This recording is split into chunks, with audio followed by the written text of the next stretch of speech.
Poursuivre avec les autres patients parfaits avec vous, on essaie un peu de faire un retour pour comprendre effectivement l'état des lieux, puisqu'on parle de ressources naturelles de ce pays. Alors on parle, Monsieur le ministre parlait tout à l'heure de scandale géologique, alors que justement ce pays, la République centrafricaine, est plus ou moins classé par une certaine communauté dite internationale parmi les pays les plus pauvres au monde. Mais Aimé Césaire disait: le malheur de l'Afrique, c'est d'avoir rencontré la France sur son chemin. Je vous rappelle que dès que la République centrafricaine est rentrée dans ce qu'on appelait l'Union française, ce pays a été divisé, la moitié de ce pays, en concessions. Oui. Ces concessions ont été attribuées à des entrepreneurs français, appelons-le ça comme ça, qui ont coté ces concessions en bourse, à l'époque, pour s'enrichir impunément. Quand vous entendez parler de Bernard-Henri Lévy, oui. Cette grande gueule, oui. Bon. Mais sa famille, elle s'est enrichie ici, dans cet espace. Il faut le comprendre. À travers le coton, à travers les VA, on vous parle souvent de Léopold II. Tout à fait, oui. Le plus grand criminel de tout le temps, de toute façon, c'est ce que j'assume, ce que je dis. Mais ce que Léopold II faisait subir aux Congolais, on en parle beaucoup, on oublie de dire ce que ces fameux concessionnaires faisaient subir aux Centrafricains ici. C'était terrible. Deuxièmement, on crée une espèce de chienlit permanente qui ne permet pas justement à la République centrafricaine d'être capable, d'être maître, n'est-ce pas, de son propre destin. Coup d'État, je vous laisse dire. Alors, pour aller un peu vite, bon, faire rigoler un peu quoi. Nous sommes quand même dans le pays de Bokassa. Vous vous souvenez des débats de Bokassa avec un certain Giscard d'Estaing, la question des diamants. Oui.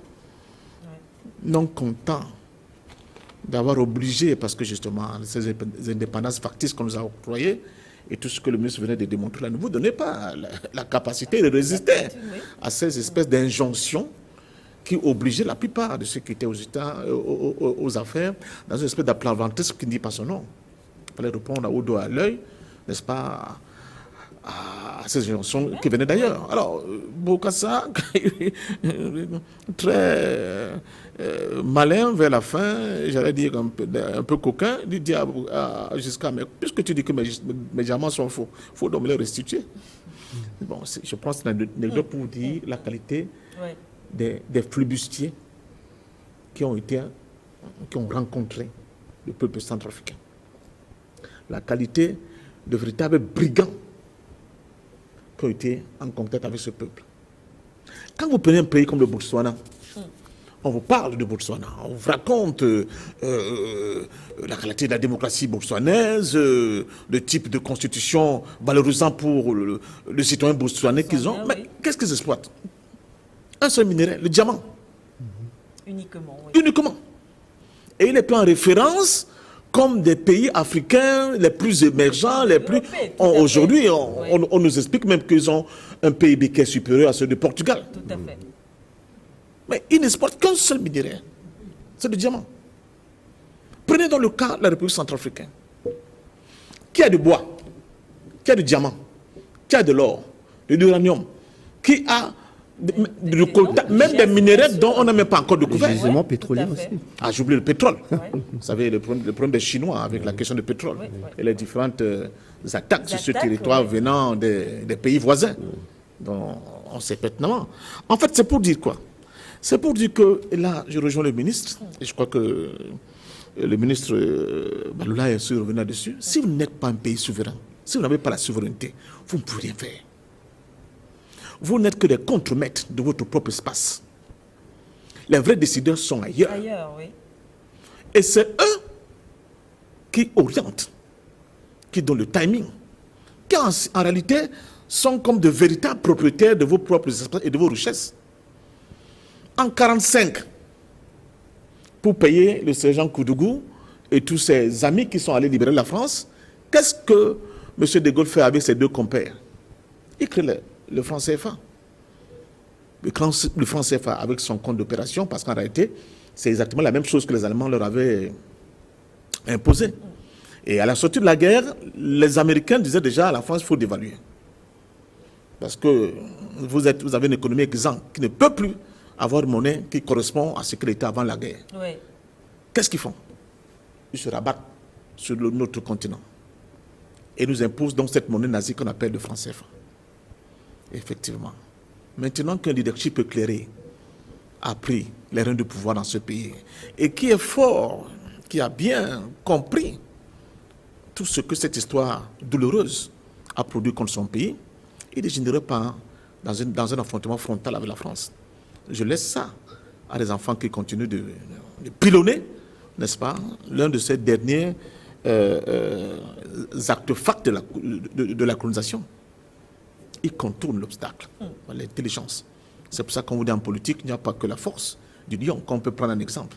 On peut aussi prendre le lièvre, ou bien coule la tortue dans les allégories bantoues, oui, pour montrer que par moment, face à un obstacle, il faut utiliser le sens de la ruse, contourner l'obstacle et continuer tranquillement son chemin. C'est ça le sens de la tokenisation. Oui. Et avec cette tokenisation, on aurait même des moyens plus tard pour avoir une grue ou une grosse pelleteuse pour dégager cette pierre-là qui bloque complètement toute initiative légitime du peuple centrafricain pour pouvoir se développer. Je dis que ce pays sera le pays de l'Eldorado de demain. Pour vous qui avez lu un peu, n'est-ce pas, l'histoire américaine, on parlait de la rue vers l'or, la rue vers l'ouest. Ça va être ça, la République centrafricaine. Et ça a commencé. Le ministre vient de vous l'expliquer. Je dis à toute la jeunesse africaine, priez pour ceux qui savent prier. Invoquons vos ancêtres pour ceux qui puissent le faire, pour que ce référendum du 30 juillet aboutisse avec un oui massif et un oui légitime, c'est-à-dire avec une taux de participation assez robuste pour mettre en déroute, n'est-ce pas, tous ces chouettes et hiboux dont on connaît au niveau, ce que vous appelez vulgairement les médias mainstream, qui ont tendance à penser qu'en Afrique, il n'y a pas une capacité d'intelligence pour pouvoir résoudre les problèmes existentiels qui se posent à notre continent. Cette richesse, la République centrafricaine et les Centrafricains ne vont pas l'utiliser seulement pour eux. L'exploitation judicieuse de cette richesse centrafricaine va créer une espèce de cercle vertueux tout autour. Et c'est inscrit dans la Constitution. Quand vous parlez de la question, n'est-ce pas, pour tirer tout le monde vers le haut, sur le plan régional et sous-régional, c'est vers ça qu'on tend. Et on dit donc que, vous voyez donc le côté altruiste du peuple centrafricain et de son leadership, pour dire oui, nous sommes conscients que nous avons touché les fonds mieux que quiconque.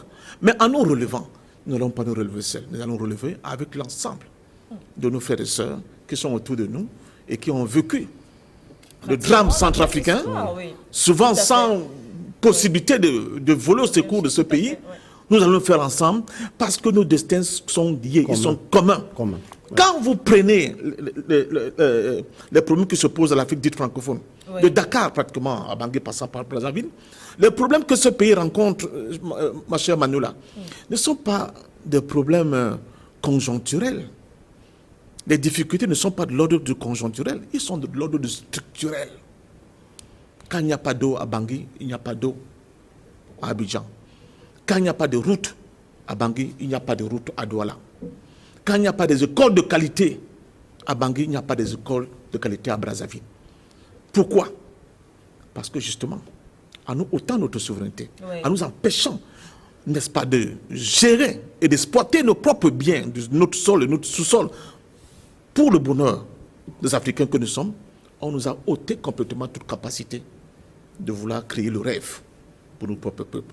Donc, je crois que la question de ces ressources, de l'exploitation de ces ressources par le peuple souverain, dans l'article 9, n'est-ce pas, du chapitre 1er, bouleverse complètement les données. Et on comprend, évidemment, pourquoi les hommes liges et les endocolons, tapis dans l'ombre, crient au scandale.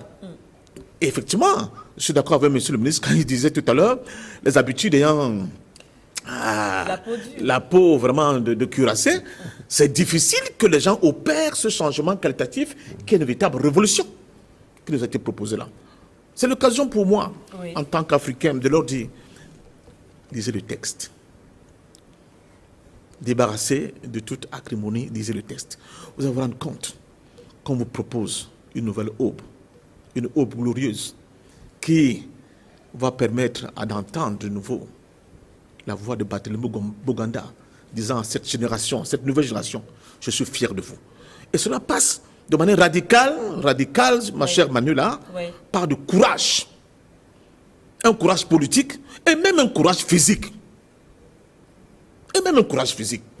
Si vous n'avez pas ces deux-là, vous ne pouvez pas affronter ces espèces d'orgues qui sont tapés dans l'ombre, ces hyènes-là qui nous entourent et qui font le tour en voyant à quel endroit il y aura, j'allais dire, le point faible, s'y insérer, les endocollants et nos frères qui ne comprennent pas très bien, n'est-ce pas? Ou bien qui comprennent et qui sont manipulés, ou bien qui sont payés pour faire ça, c'est ça les oblige, pour créer encore un désordre qui ne dit pas son nom et nous ramener vers ces années de cauchemardesques qu'on ne veut plus revivre.